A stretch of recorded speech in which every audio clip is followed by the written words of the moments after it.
E, gente, agora a gente vai pra um momento muito, muito, muito importante da live, tá? Agora a gente tem trilha sonora. Vou pôr a trilha sonora.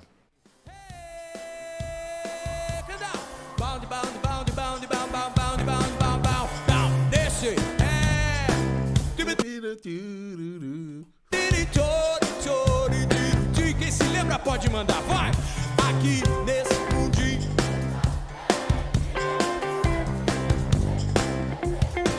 Eu até que gosto. Inclusive teve o show de despedida do Skank aqui, que foi do caramba, né? BH inteira tava lá, só eu que não fui.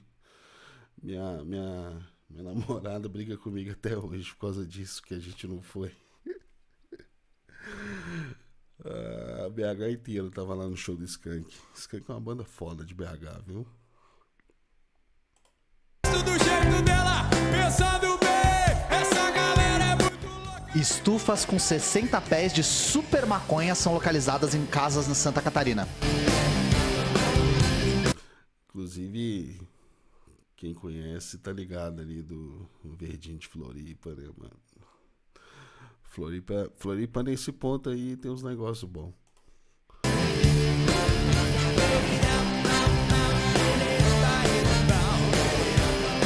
Suspeito de ser o responsável pela comercialização das substâncias foi preso na ação. Caso aconteceu em Itajaí, no litoral norte. Qualquer lugar, bem às vezes eu me Eu não quero só me drogar, eu quero me super drogar. eu sei que ela me domina, vai! No primeiro olhar. É notícia WAD. Olha só, gente. Vixe.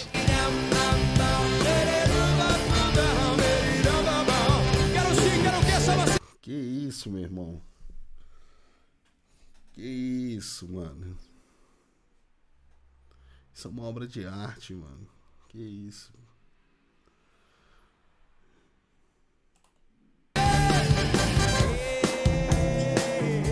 Quero me drogar. Sem medo, sem amor. As buscas aconteceram nos bairros São Judas e São Vicente na manhã de sexta. Durante a operação, a Polícia Civil também apreendeu aparelhos celulares, um veículo de luxo e uma motocicleta de alta cilindrada. Os automóveis seriam usados para entrega de drogas.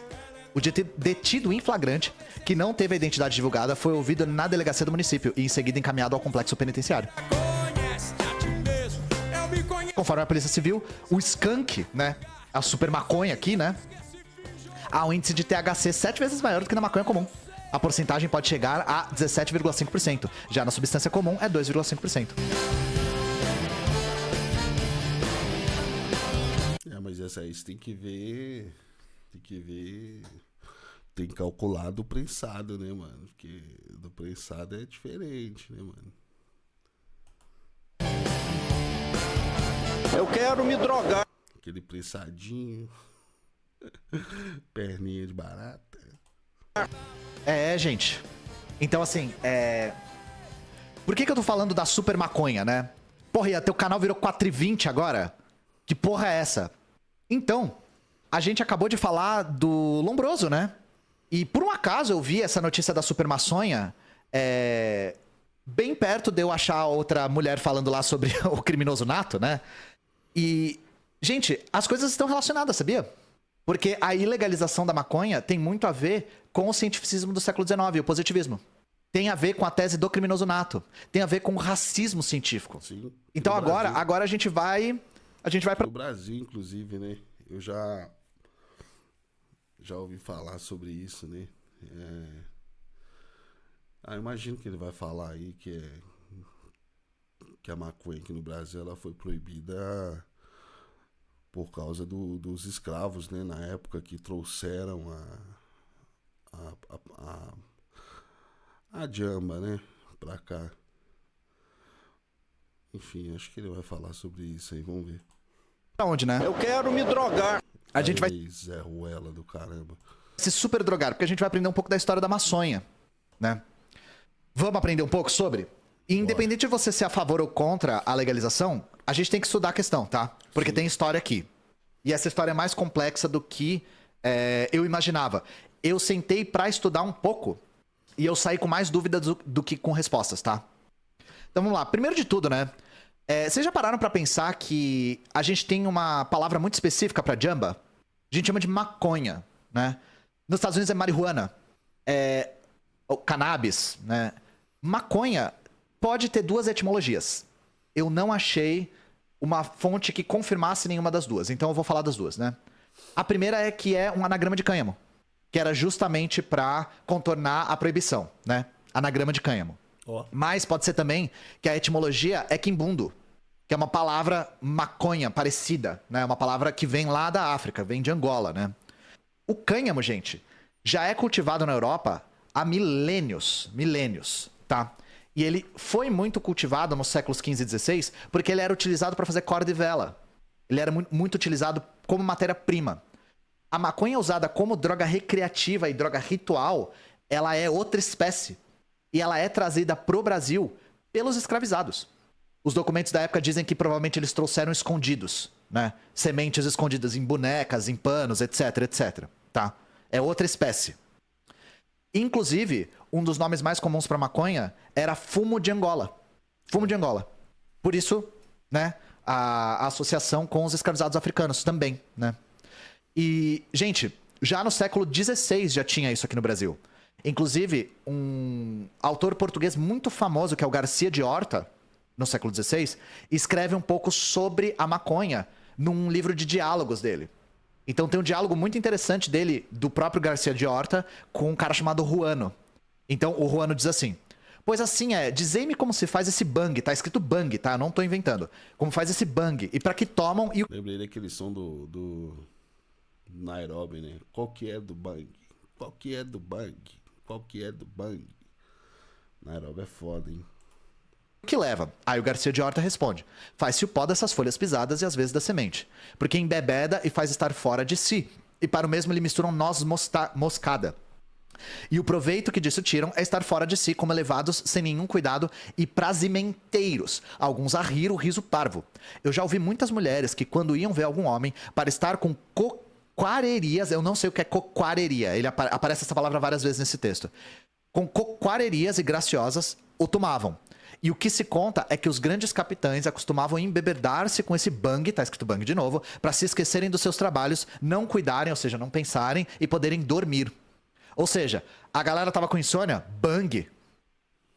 Esse texto, gente, é de 1563. Então ele já estava descrevendo os efeitos da maçonha já nessa época. E provavelmente dessa jamba trazida da África, especificamente, né? Então, o nome maconha, ele não aparece até mais ou menos o século XIX. O nome que era muito comum no XIX mesmo era Pito do Pango.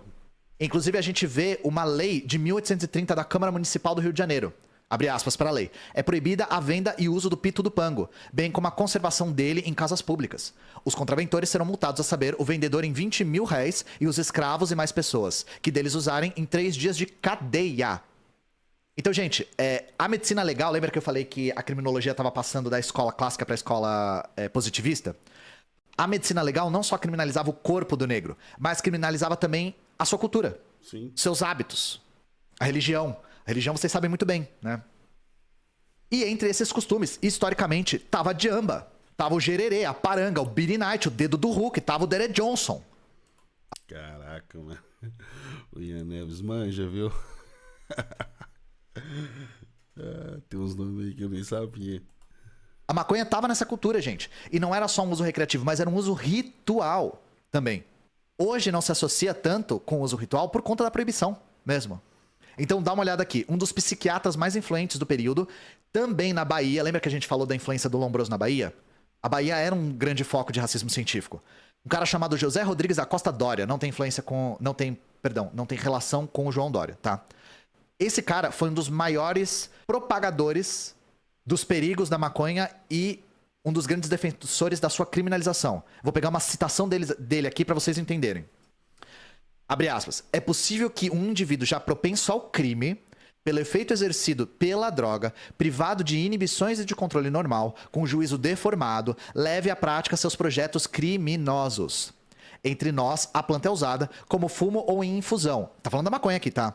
E entra na composição de certas beberragens empregadas pelos feiticeiros, em geral pretos africanos ou velhos caboclos. Nos candomblés, festas religiosas dos africanos ou dos pretos crioulos, deles descendentes, e que lhes herdam os costumes e a fé, é empregada maconha para produzir alucinações e excitar os movimentos nas danças selvagens dessas reuniões barulhentas. Em Pernambuco, a erva é fumada nos atimbós, lugares onde se fazem os feitiços, e são frequentados pelos que vão aí procurar a sorte e a felicidade. Em Alagoas, nos sambas e nos batuques, que são danças aprendidas dos pretos africanos, usam a planta, e também entre os que porfiam na colcheia, o que eu não sei o que isso significa. O que entre o povo rústico consiste em diálogo rimado e cantado, em que cada réplica, quase sempre em quadras, começa pela deixa ou pelas últimas palavras do contendor. Eu sei que é uma questão de diálogo rimado, mas eu não sei qual tipo, eu não conheço, tá? O que eu quero dizer aqui? A motivação para a proibição da maconha no começo teve duas frentes. Uma era o racismo mesmo. Era a criminalização dos hábitos e da cultura dos negros. Tanto os africanos quanto os brasileiros. Mas também tinha, gente, a proibição de o que eles chamavam na época de medicina curandeira, de feitiçaria. Então, um dos primeiros momentos que a maconha é proibida é por conta de exercício ilegal da medicina. Não é tão motivado, pelo menos na letra fria da lei, pelos hábitos do candomblé. Obviamente que as duas coisas andam juntas. Mas foi também por exercício ilegal da medicina. E por que eu tô dizendo isso? Porque a maconha foi administrada como remédio no Brasil, através da medicina, até a década de 30. Legalmente. E uma coisa que a gente não pode negar, gente, é que não foi só a influência da cultura afro-brasileira. Também tem uma influência da conjuntura internacional. Então, para vocês entenderem do que eu tô falando. Em 1912, tem a Convenção Internacional sobre o Ópio, que é uma convenção que junta vários países para fazer uma proibição coordenada de determinadas substâncias psicoativas. A maconha não estava lá ainda, mas foi o primeiro passo, né? Em 1921 acontece a segunda Convenção Internacional sobre o Ópio. A maconha ainda não estava na pauta, só que o representante brasileiro que vai para essa convenção fala uma famosa frase que é: maconha é mais perigosa que o ópio. Eles usam a palavra jamba, né? Ele não fala maconha. Mas enfim. E aí, nessa época já saiu uma lei que proíbe o uso de substância de qualidade entorpecente. É uma lei bastante ampla ainda, né?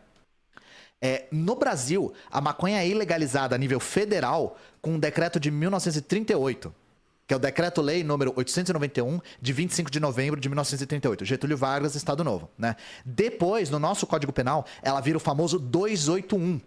Na época da ditadura, é equiparado o usuário ao traficante, como criminoso, e o 281, inclusive, é citado pelo saudoso Bezerra da Silva, né? O 281 foi afastado, o 16 e o 12 no lugar ficou. Se vocês já ouviram Bezerra da Silva, é só Código Penal e número de DP. As músicas do Bezerra, tá ligado? O Bezerra, inclusive, que já tinha falado que não usava, né? O Bezerra, ele só foi sei lá, um defensor, tá ligado? Ele não usava não, mano. Ele chegou a falar isso aí já e tal. Disponibiliza os textos, sim, disponibilizo. Então, gente, o contexto internacional é importante também. O que eu vou falar pra vocês é: não existe uma causa única, tá? A ilegalidade da maconha tem muitas frentes. Tem a ver com medicina, tem a ver com cultura afro-brasileira, tem a ver com conjuntura internacional. Uma coisa nos Estados Unidos que era uma tese muito defendida, uma tese muito propagada, é a tese mexicana.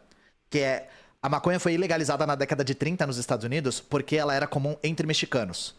Essa tese é bastante contestada hoje, mas ela ainda não caiu por terra. Por quê? O que conseguiu se provar é que a maconha, de fato, não era muito usada entre mexicanos. Ela não era tão comum, mas ela era muito associada com os mexicanos. Então, se usou os mexicanos como bode expiatório, ou se usou eles para proibir os seus hábitos, para os criminalizar, é um debate muito longo, né? Existem teses a respeito da indústria dos tecidos querendo proibir. Essa aí eu já ouvi falar. Essa daí vou falar aqui sem...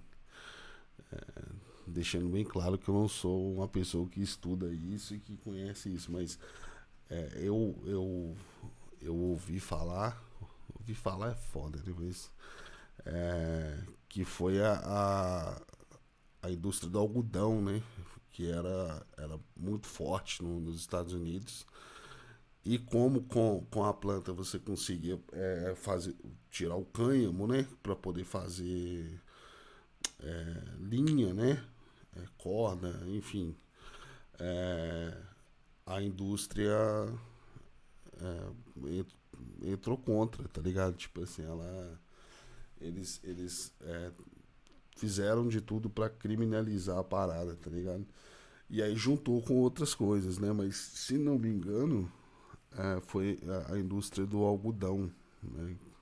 Porque o cânhamo, ele é muito mais resistente do que o algodão, segundo o que falam, né?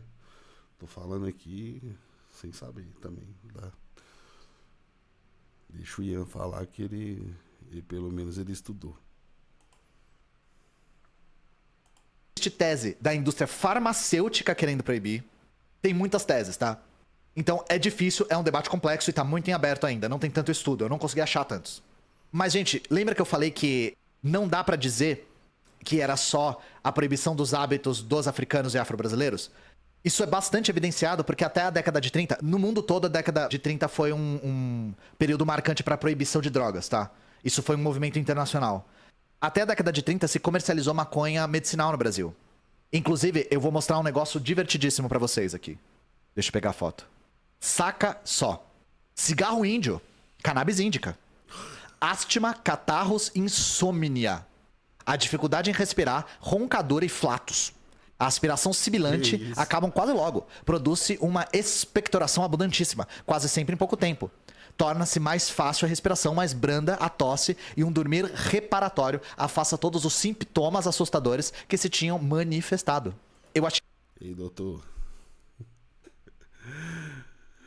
Tô precisando desse remédio aí, ó. Preciso desse remédio aí, hein? Tinha uma outra propaganda desse negócio. Ai, tô sentindo necessidade aqui. Nossa, preciso.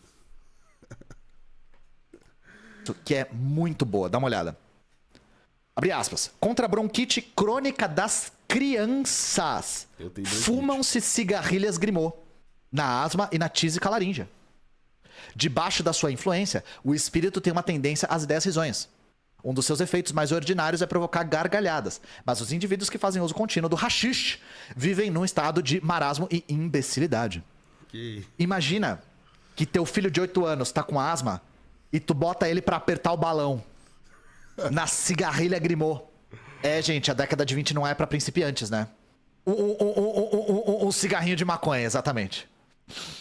Relaxa o moleque, né? E, gente, não é usar a maconha. É apertar e puxar, sem tossir, hein? Pra acertar a dominância. Essa segunda eu só achei reprodução em artigo científico, gente. Então é isso, gente. E eu só quero dizer que eu nunca fumei maconha na minha vida, tá? E eu não tô falando isso porque eu tô em live. Eu realmente nunca fumei maconha na minha vida. Eu nunca fumei nada na minha vida. Nem cigarro, nem narguile, nem pendrive, nem porra nenhuma. Eu só acho a história interessante e acho ela muito pouco estudada ainda. Então é isso, eu quero me super drogar. Olha aí, ó. Vai dizer pra mim que você não... Tá. Só umzinho ali. Tá. Sei não, hein.